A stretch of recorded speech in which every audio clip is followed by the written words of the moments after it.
It's just a great luck of fortune here. We got a call from a longtime Yankee photographer, this guy Peter Vandermark, who had shot a lot for us in the 70s and 80s. And he had this stash of photos that he had shot early in his career. He was working for this obscure little Cape Cod weekly, and he got a tip from his editor, said, hey, there's a movie being shot on Martha's Vineyard. I'm going to send you over to the Vineyard with with a writer, and you guys just hang out for the day and shoot some shots, shoot some photos. And it was Jaws, and he got to be there at the moment when they were shooting the scene where they're trying to get, they're on the orca, they got the barrel on Jaws, the whole cast was there. Just amazing luck. And it's funny because the photos he captured, he was there to shoot them shooting the film. But the best photos now, 50 years later, are the ones that are off the set. You know, when they're sort of hanging out, they're having lunch, the cast is together, they're reading the Hollywood Reporter. So it's this nice blend of like the movie being made, but then the crew just kind of hanging out during lunch and other breaks. So, I mean, yeah, it's like such an iconic thing, and these photos have never been seen before? Have they ever been printed before? They haven't been published since they were originally published in 1974. So he came back, he processed the film, he was shooting film obviously back then. They showed up in that next week's paper, and then they went into his personal archive. And he knew they were there. They just, you know, he's had a long career, and they were well kept, but they have not been published since 1974. So, you know, over 50 years, these photos have just kind of hidden away. Yeah. And now they're just being enjoyed for the first time. What is it like, you know, being able to kind of get that behind the scenes look at they're so intimate photos, right? You touched upon it. You know, seeing the actors kind of like not really playing their parts, and just kind of being everyday people. Like, what is it like to be able to show that to an audience? Well, personally, it's my catnip to sort of see this stuff, right? And that film was so famously fraught. You know, it went over budget, went over schedule. The nickname on the island, on the Vineyard, was Flaws.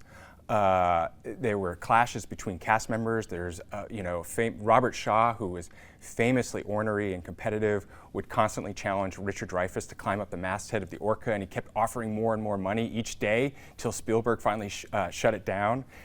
But what these pictures show is something else. I think they show a camaraderie. They show the way the cast. There were other moments that the cast had. They weren't just always clashing. It wasn't always a struggle. I think these pictures kind of show the enjoyment of the film being made. What does it mean? Obviously, Yankee has like such an amazing reputation in New England. What is it like for the magazine to be able to put out these photos, you know, to show one of the most famous movies, if not the most famous movie, shot in this area? Yeah, I mean, Jaws really launched the idea of the summer blockbuster. But previous to that, Jaws had summer releases would get, you know, a handful of theaters, and they tried something new with Jaws, and they flooded the theater market with it. For us, you know, we get a peek into a world on the Vineyard that, you know, a different time. It kind of, you know, these wonderful black and white photos from the 70s. I think it solidifies kind of our reputation as sort of being really connected to New England and being the real storytellers of New England.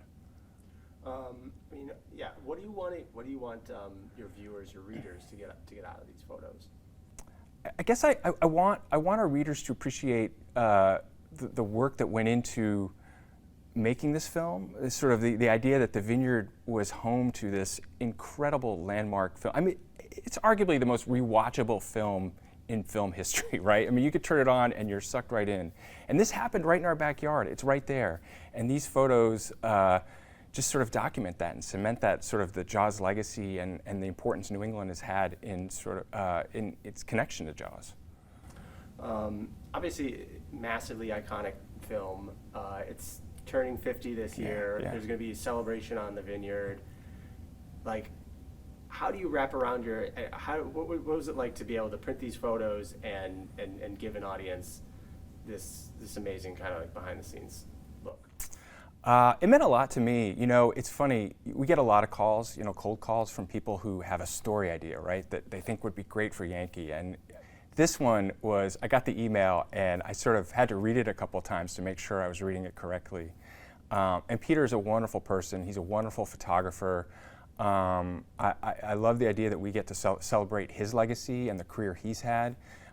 He's shot a lot of important stories for us over the years, and I'd like to think that Peter's his own celebrity is going to rise as a result of this, along with Yankees.